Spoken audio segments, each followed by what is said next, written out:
Hey guys, it's Redstone here, and today we are going to do a review of the Dremel 3D Idea Builder 3D40p.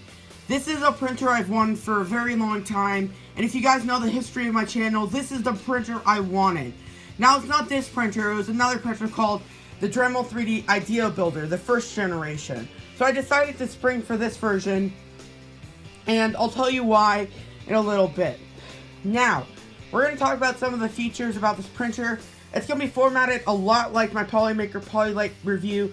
I can't be in front of the printer. I don't have a tripod, so that's going to be an upgrade I might get for Christmas. So yeah, let's just get into the review. So first things first, the touchscreen is very responsive, just like the Cheaty Tech X1. I would have to give the nod to the Cheaty Tech X1 slightly, but this one's still really good. You can touch it and it touches perfectly. And I love the interface. Interface beats the Cheaty Tech X1. No problem about it. And so there's tools, there's level, there's filament, and there's build. The build has the USB stick or the internal memory of this printer. That's really cool. This printer has internal memory standalone from the USB drive, so you can load prints into the printer itself without having the drive right here in it. So I think that's a really cool feature of this printer. Another thing I really like about this printer is actually the hot end itself. It has a part cooling fan just like the Cheaty Tech X1, and it has another fan to cool down the extruder. It is an MK10 extruder. I got the MK8 wrong on the Cheaty Tech X1. That's actually an MK10, but this is an MK10. I looked it up. And it prints really well. It lays down every layer. I've not had a single clog on this printer, and it works beautifully. The hot end on this thing is fantastic. Now, let's talk about a debate that a lot of people will cross off their board in terms of the 3D printer. And that's actually the noise it makes. This thing has to be one of the quietest printers I've ever owned before. The quietest I've ever owned before is the Ultimaker 2 Go. This one comes a close second behind. You hear a little bit of fan speed. The motors, you can hear the motors a tiny bit, but it's extremely, extremely quiet, guys. This thing's pretty quiet. And the only time it really makes noise is when the startup menu comes and it makes this little tiny tone. But yeah, so it's very, very quiet. If you have both doors closed, if you have both doors open, it's going to be a little louder. But yeah. Let's actually talk about the design of the printer. The design of the printer is quite nice. I really like how it's angular. It kind of looks cool. Let me close the door there. And you can see that it really does look pretty cool, in my opinion. Has a Dremel 3D right there. It has a spool holder, which I'll talk about. And I also printed a spool holder that, and like the door on top, it's kind of like a glide into the extruder. Now, you might be wondering, what is this printer's target market? What is the target market for this printer? Actually, the target market is actually educational, like schools and hobbyists. I don't think this is a really great machine for someone who wants to tinker. This is definitely a great machine for a beginner or a school. I think this is a perfect printer for a school. It's very easy to use. Has almost auto bed calibration. If you saw the calibration, it's so easy. The calibration is extremely easy.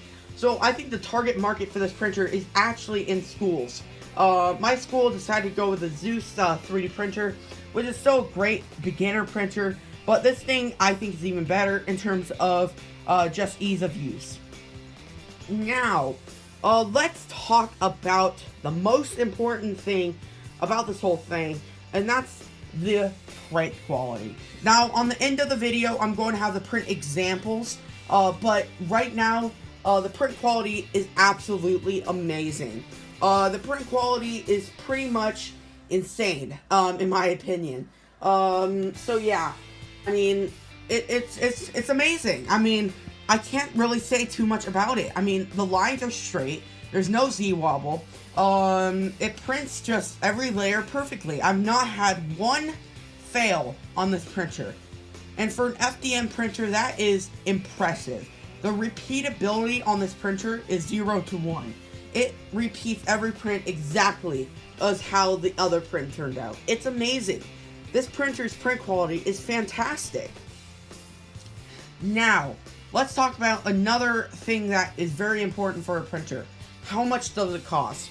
You can find these for about $1,000 to $1,500. They're going to be around that range. Now, I got mine for about $500. I got it off of eBay. I got a $500 discount. It works perfectly.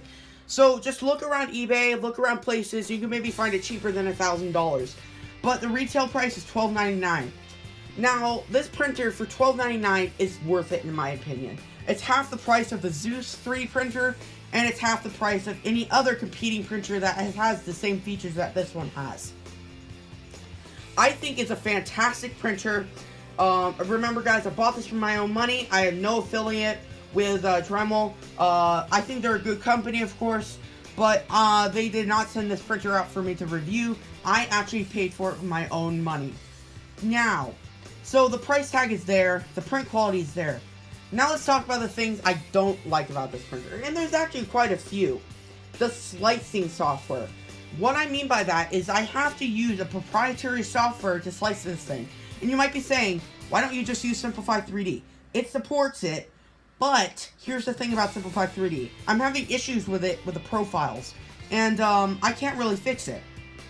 So, you have to use their software, which is really bad. It's a version of Cura, and it's just pretty bad. But that's about how much I had to print on this printer. Like, I pretty much printed all the demo files, and that's about it. And I printed some part drawers and stuff like that. I printed a lot of things on this printer.